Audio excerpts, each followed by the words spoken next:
Thanks for joining us here on High Plains History. I'm joined with a very special guest. So why don't you go ahead and introduce yourself?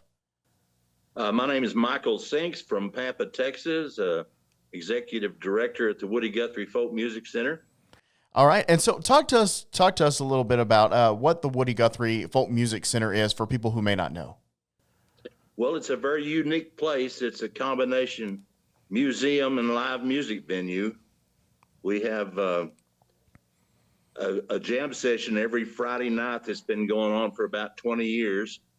Starts at 6 o'clock. And then we're open for tourism through the week from Tuesday through Friday.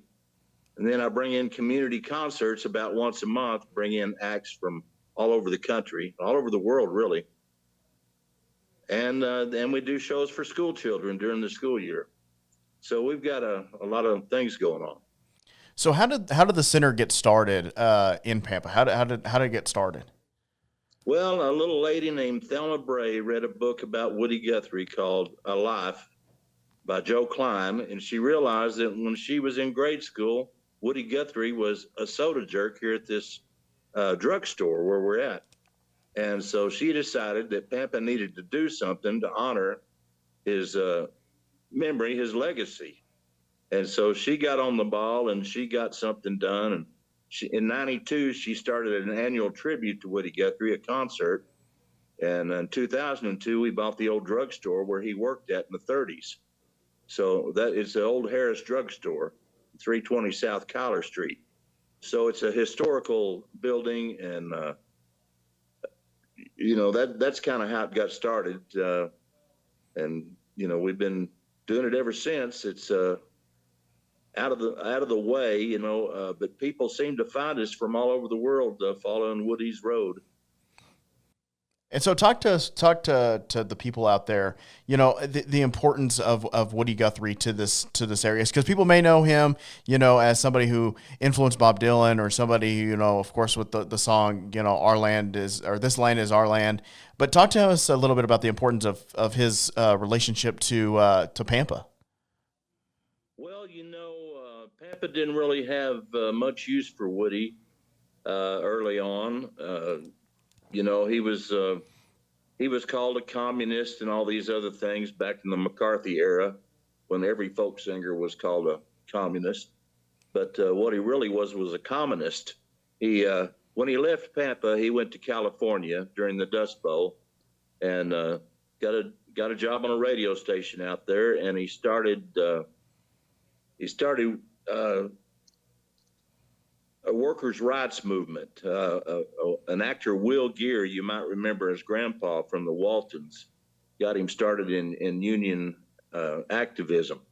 And he would go to the migrant camps and sing songs to them, and try to get them to join a union to get a living wage, because they were living in these camps and they weren't making enough money to survive. And he saw this, and that really started his activism.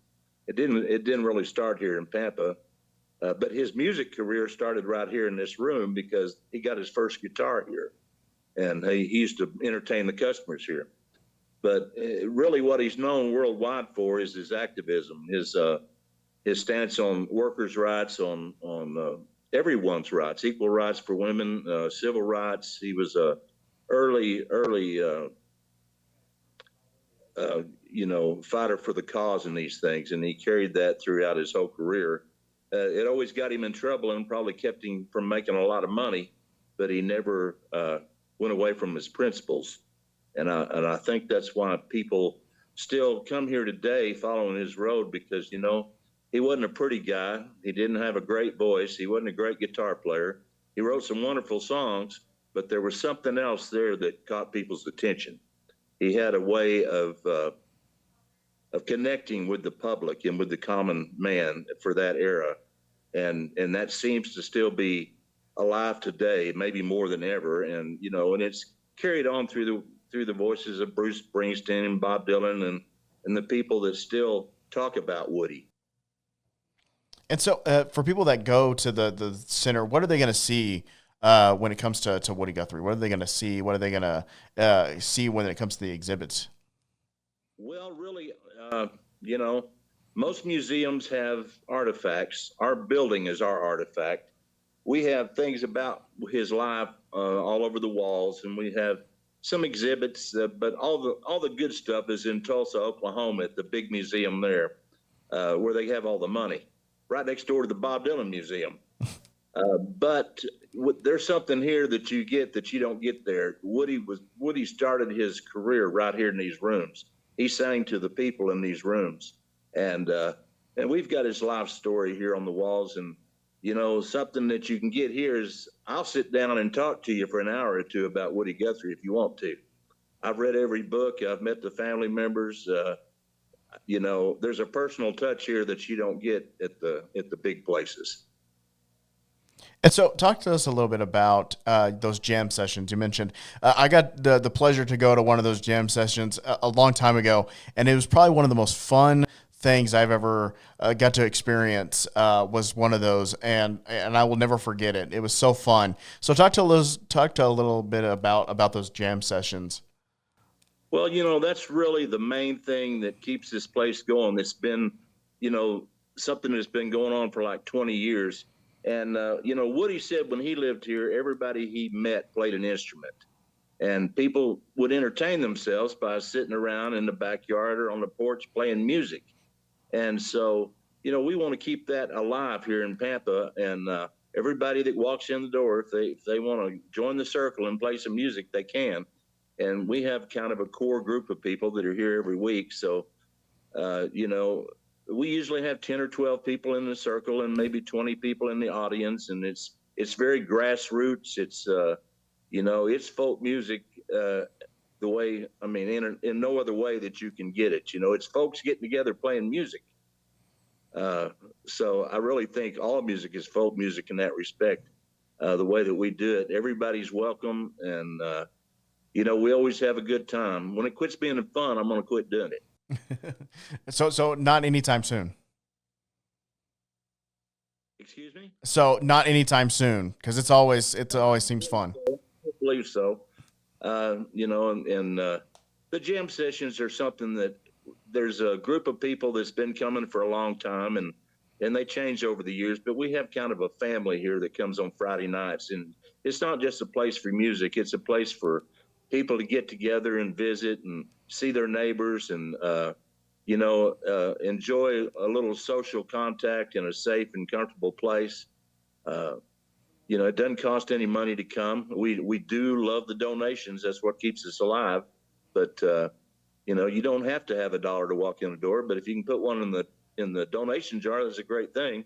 But that's not what we're here for. It's really about a community get together type thing. And it just turns out most of the folks that come here are senior citizens. We didn't plan it that way, but it's kind of a senior citizen meeting place on Friday nights. But we also have young people that come, and we've had some very talented young people here lately that's went on to are playing music in the Panhandle. One that's went on to be on one of these shows on TV. And so, talk to me a little bit about, you said you have people come from all over the world. Where are some of the people that you've seen from, or where are some of the places you've seen them come from? Well, I'm looking at a wall right here in front of me. That's an old boxcar, and we have people sign when they walk in. And right now I can see New Zealand, Cambodia, Australia, France, England, the Philippines, the Solomon Islands. All over, and of course all over the United States. But I had some from New Zealand here just a couple of weeks ago, and I don't get a whole lot of visitors, but the visitors I get are usually pretty interesting. They're wanting to find out something about Woody. They're usually artists or writers or teachers or librarians or just people interested in what Woody stood for, human rights. Right. And so, tell me a little bit about, you talked also about doing things for students during the school year. So tell me a little bit about kind of what you guys do for them during the school year. We work with an organization called WOW out of Amarillo. It's a window on a wider world.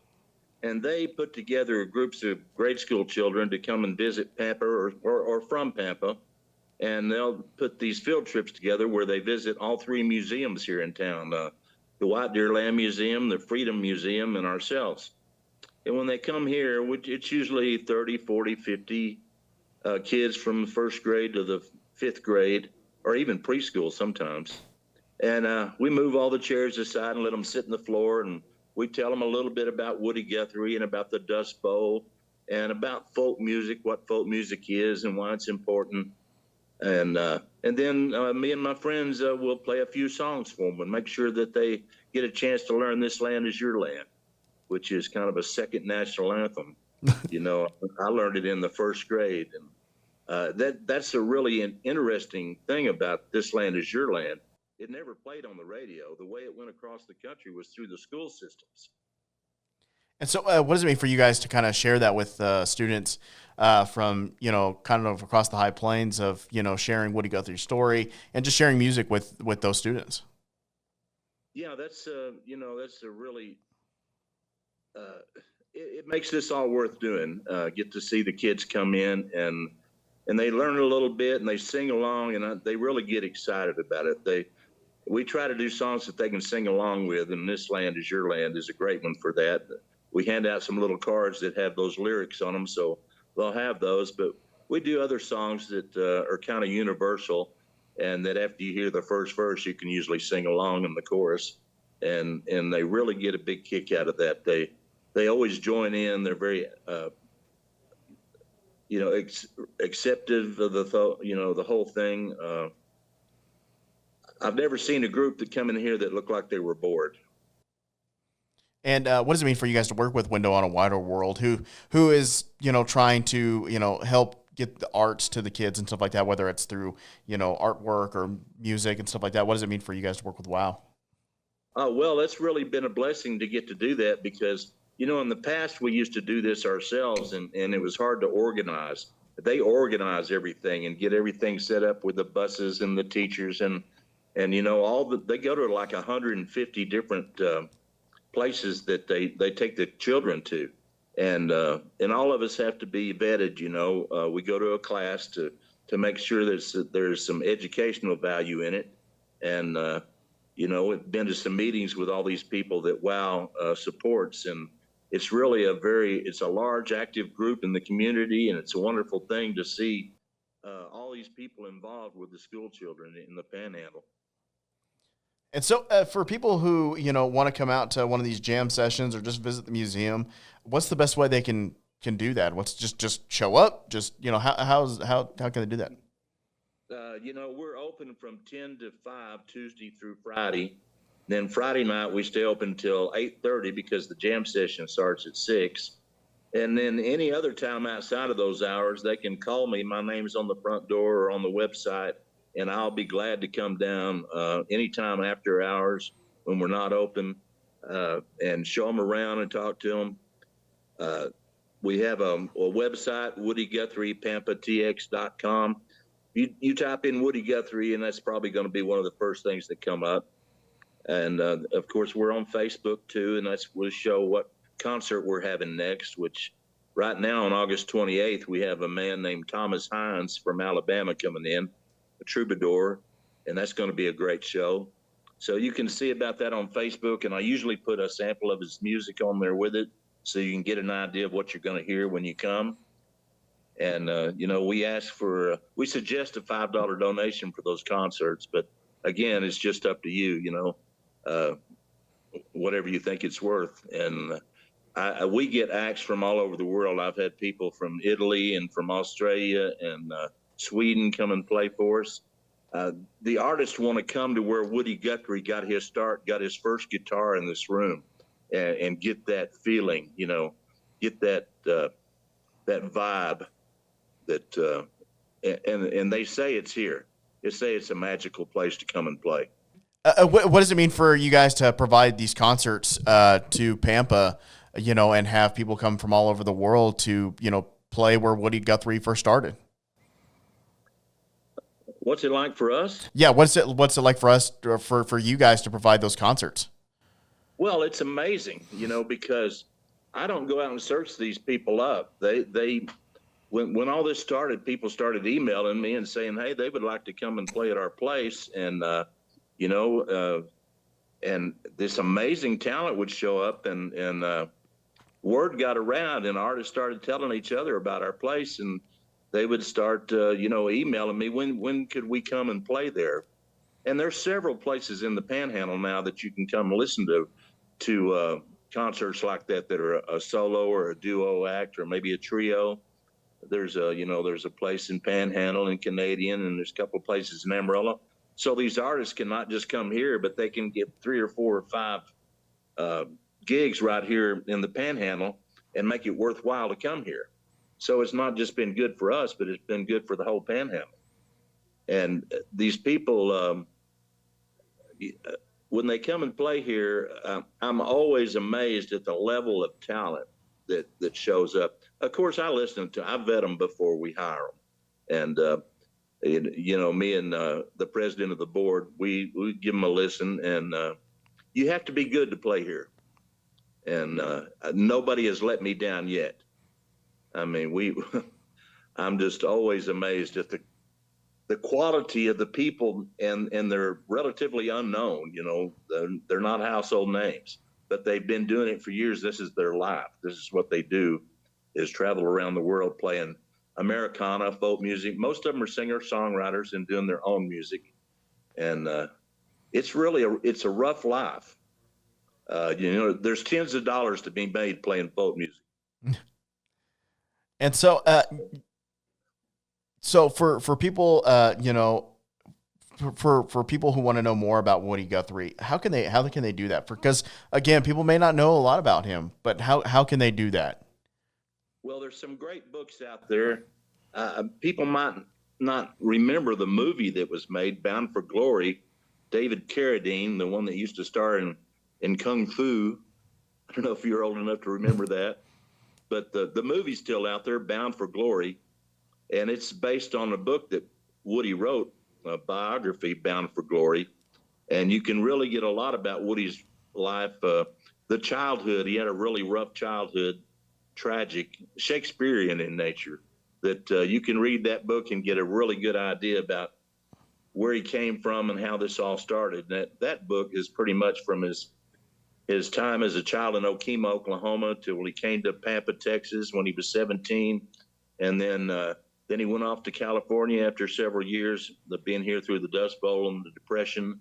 And from there to New York City and playing for a nationwide stage. And you can read about it in that book, or there are several other biographies by Joe Klein is a great one, A Life by Joe Klein. And then there's a number of great biographies out there. I think that's my favorite one. And then you can look at our website and there's a link on the top there that has I've got a pretty good summary of Woody's life on there.